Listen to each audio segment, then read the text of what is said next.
These are not wireless earbuds. They're actually a wireless microphone, two wireless microphones, and a receiver. Let's talk more about the Boya Mini 2. Before we start, this is a sponsored review by Boya. However, as always, they had absolutely no editorial input. Everything I say is my own pure objective thoughts and opinions. They have not seen a script, nor have they seen the video prior to publishing it. With that out of the way, let's talk about the Boya Mini 2. And this entire review will be recorded on the Boya Mini 2, which will let you have an idea on how it sounds like. This is the raw audio coming straight out of the Boya Mini 2. However, I will also, throughout the review, apply some EQ tweaks in post-production so you can see the potential of how it can sound. Keep an eye at the bottom of the screen, as that's where I'm going to show if there's an EQ applied or not. So as the name suggests, this is the Boya Mini 2. It is quite mini. If I put it side by side next to the AirPods, it's almost the same size as the AirPods, and even smaller than the Bose Quiet Comfort Ultra. Inside the case, you get two wireless microphones, which are extremely small. They weigh around 5 grams each. They also have an included windscreen on top, and you get a receiver.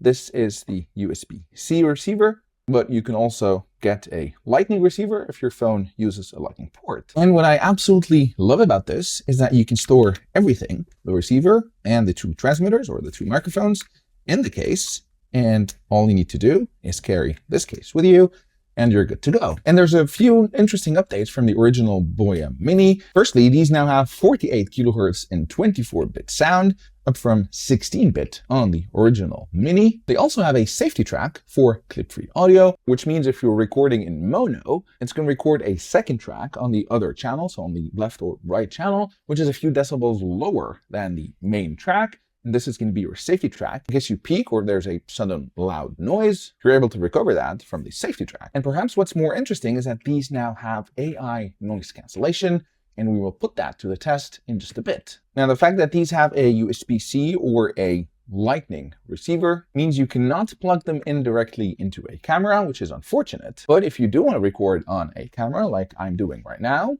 that's still very easy. I actually have it plugged into my phone, and as you can see, I'm recording the audio on the phone. I anyways record my audio on a separate track, so once I'm done, I'll export this from my phone and synchronize it in post-production to the video. And because this is USB-C, you can also plug it into your computer and record your audio over there and synchronize it in post-production. But as this is a budget microphone, it's geared more towards beginner content creators, typically would not be using cameras as I am, but rather in most cases their phones, which makes this extremely easy as it is simple plug and play. The receiver comes paired with the transmitter out of the box. All you have to do is just plug it into your phone and start shooting video or recording audio, and that is all it takes. If you have an action camera as well, or something like the DJI Osmo Pocket 3, you also get instant plug and play audio by simply plugging the receiver into the USB-C port, and voila, that's all it takes. Now, as I said, this now has AI noise cancellation, so I'm going to put that to the test and push it to its limits. To activate or deactivate noise cancellation, all you have to do is press this button over here, or the button on the receiver, and the LED light is going to turn from green, which means noise cancellation is activated, to blue, which means noise cancellation is off. So the first test is going to be a very extreme test. It is unlikely that you will encounter such a situation or a scenario, but nonetheless, I like to push things to their limit. And what I'm going to do is I'm going to turn on a loud vacuum cleaner over here. And this is what it sounds like without noise cancellation enabled. Let's enable it.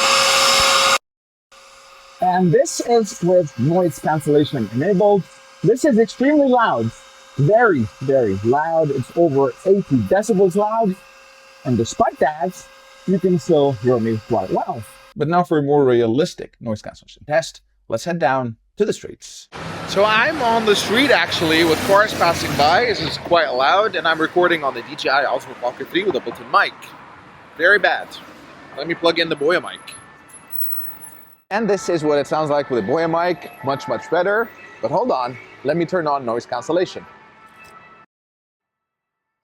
And this is with noise cancellation turned on. Night and day difference. My voice is loud, it's clear. There's minimal to no background noise, which just turned the video from completely unusable to something that is very, very usable. You also get access via the app on the Mini 2. So if you plug in the receiver onto your phone and launch the Boya app, there's a few things that you can do. You can change the output gain. I have it set at 5 right now, but you can set it lower if you wanted to, or higher as well. You can turn on and off noise cancellation, which you can also do on the button over here, but you can choose if you want strong or weak noise cancellation as well. You can change the recording mode from mono to stereo, which is really nice. So if you're recording 2 different subjects, it's better to put it at stereo mode, because then each microphone in each subject would be recorded on a separate track, which gives you more control in post-production, especially if you want to mute one speaker or if you want to raise the volume of one speaker but not the other. Whereas if it's recorded as mono, you're going to get both speakers mixed onto the same track, which is not going to give you much control over them. You can also enable and disable the TX track. And there's an EQ, so you can change the equalizer. There's a couple of different ones. So there's a vocal boost, low cut 75 Hz, low cut 150 Hz, or a custom EQ. So here are my thoughts on the Boya Mic 2. I think for the price, for an entry-level microphone geared for beginner content creators, it delivers a lot of value. The noise cancellation is quite impressive, as you saw on the street, and I love how portable and small this thing is, in that everything fits into this package, which you can just put in your pocket and carry with you. Having said that, there is one thing that I wish was done differently, which is in the way you clip the microphone or attach it. There's a clip that you clip to your clothes, to your collar, or to your shirt if you're wearing a dress shirt. And while that's great and easy, I think it does introduce a small limitation. If you're wearing a high collar sweatshirt, for example, you're going to be limited in how you can clip this. Or in my case, my t-shirt has a round collar that's a bit high, and this is a bit higher than what I would like for it to be. Also, if I'm moving my neck downwards, I'm actually hitting the microphone, as you can see. So I would have loved if the microphone had a magnetic attachment over here, which means I could attach it on my clothes like that if I wanted to. By the way, you see a lot of content creators holding the microphone like this. I'm not a fan of that. I'd rather have my lav mic attached to my collar, and that frees both of my hands, but also I think looks better on camera. However, if you do actually hold it like this, it's going to sound even better. And even though lavalier mics don't really have the proximity effect that cardioid or shotgun directional mics have, they still sound much better when they are closer to your mouth. There's fewer reflections from the room that are captured. There's less filtering from your chest, but also it's a more ideal placement in the sense that your voice projects forward, not downwards. And when you have this over here, it's not really optimal for picking up your voice, whereas when you have it in front of you, it becomes more optimal and it's able to pick up a more direct version of your voice.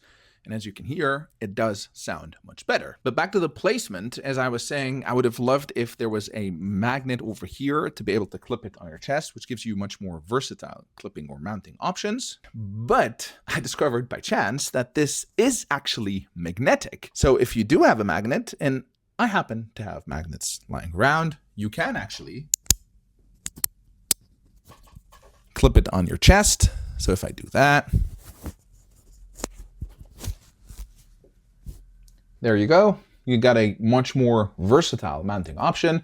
Now granted, not everyone has magnets lying around at the house, so I do wish they did include a magnetic clip, but at least the clip itself is magnetic. So if you can get your hand on a magnet and you want to mount it on your chest differently, well, you can. That's it for my review of the Boya Mini 2. I'll put links in the description to the product page of the Mini 2. If you do end up deciding to purchase this, I'd appreciate if you would go through these links. They are affiliate links, so I may earn a small commission at absolutely no extra cost to you, but this will greatly help support the channel. Thanks for watching. If you liked the video, please consider giving it a thumbs up and subscribing to my channel, as this encourages me to continue producing content. Until next time, cheers.